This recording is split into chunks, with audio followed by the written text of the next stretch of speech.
The following lesson is linked to Learning Outcome 2, Reading and Viewing. It addresses the assessment standard that requires learners to explore and explain key features of texts and how they contribute to meaning.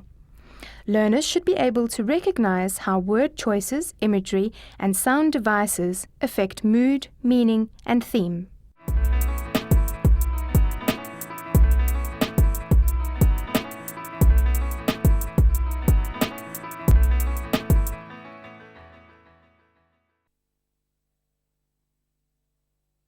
Hi, I'm Charlotte.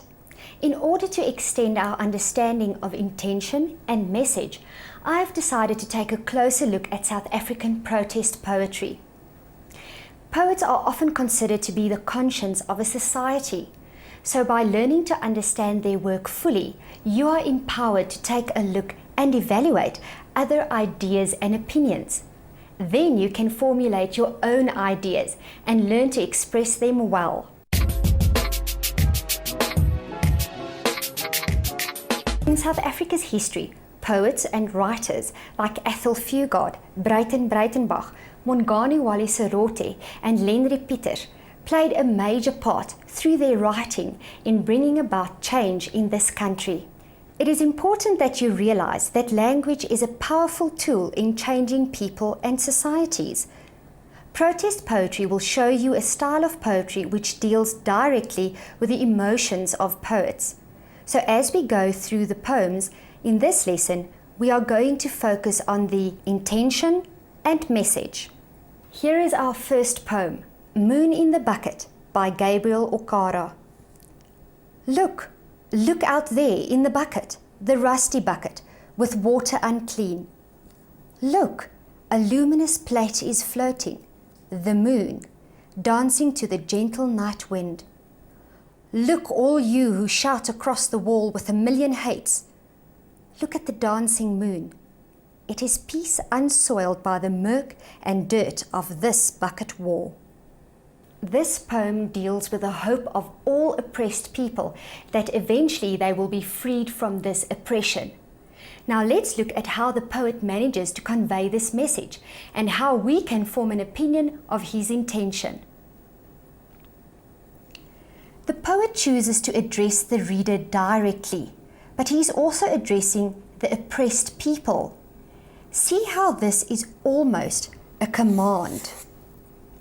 Importantly, the poem could also be addressed to all people, including the oppressors who shout across the wall. Now look at the style of language the poet uses. It is informal and everyday, without any complicated or difficult language. Why is this? The bucket outside, filled with dirty water, is something everyone can relate to. We've all seen one. And the language works in the same way. The poet doesn't want anyone excluded from his message, so he addresses everyone with a look. And you don't have to be highly educated and literary to deal with his message and the language of his poem. Look at words like rusty and unclean. Do you see how the idea of the dirty bucket implies a measure of poverty and rural living? These dirty buckets can also refer to bucket toilets. So the poet is addressing all people, but especially poor and oppressed people. But when he repeats this word in the second stanza, he is addressing a very specific group of people. Now he is very specifically talking to the people filled with hate. And who do you think they would be, given that the poem was written during the years of apartheid in this country? Notice how the poet creates the feeling of being trapped too, with the idea that people shout across the wall. And then the poet uses a comparison in the last 3 lines. Can you work out what type of figure of speech this is? Look at the dancing moon. It is peace, unsoiled by the murk and dirt of this bucket war. It is a metaphor. Can you remember what a metaphor is? In a metaphor, the qualities of one thing are directly applied to another.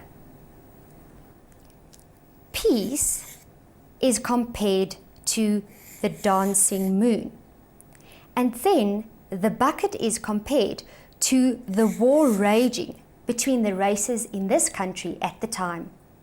The poet makes the characteristics of war equal to the characteristics of the water in the bucket. The murk and dirt. What do you think Gabriel Okara's intention was when he wrote this poem? In other words, why did he write it? And what is the message that he wanted to communicate to the readers? Now let's look at the poet's intention. I think that the poet is trying to encourage people to leave behind their hatred and their mistrust and to end the conflict that is raging in their society. Now, what about the message? The poet leaves us with a message that the world can be like the moon, pure and without hate. Now, let's look at the characteristics that makes this poem protest poetry. The poet has pointed out the conditions in this country at the time in a very symbolic way, as a bucket filled with soiled water. And then he refers to the people behind walls shouting hate, the oppressors. He continues by suggesting that we will eventually have peace with the moon metaphor. This poem certainly protests against the policies of separation and inequality of the apartheid government. Notice how this type of poem has to have a very indirect message because poets and writers were often jailed for criticizing the government. Now let's look at another protest poem. Be Gentle by Njabulo Ndebele. Be gentle on my mind. Please do be gentle, soft. Do not crowd my mind with studied images of my past. Let me feel it first. Do not display my carved rituals at the British Museum, for little do they say. Let me feel them first. It is the fairy tale in me, the storybook. That is the pure tale of my being. Do go gentle on my mind. Softly, please. Soft. Let's talk about what or who is being protested against in this poem. Were you able to work it out from our initial reading? This poet is offended by the tendency of the Western world to study and decide what African culture is and means. This is referred to in the line, studied images of my past. And then he writes that African rituals are used as interesting display items in places like the British Museum. And again he expresses his resentment. Instead, he argues the world should realize his true nature and history and respect that. This we see in these lines. This is really a very sensitively written and sophisticated protest. If you read the poem carefully and consider the images that the writer has used, you should be able to form an opinion as to what his intention and message is. He wants African culture to be respected and not violated by being treated as an oddity in a museum. He also highlights that African culture should be decided by African people and not be imposed on them. Now let's look at a final poem. On the surface, this poem might seem like fun, but see if you can identify the underlying message. Devotees of Rugger by Lenrie Pieters. Devotees of Rugger claim it's a whole slice better than soccer. Better than soccer. A class apart. In this poem, he's trying to describe how some people think rugby or rugger is better than soccer. But is he really talking about sport? Or are rugby and soccer symbolic of something else? The poem continues with the poet writing about many other sports, and then he ends the poem with these lines. There's always a ball to bear the brunt. Symbolic ruin of our world. So what was his intention and message?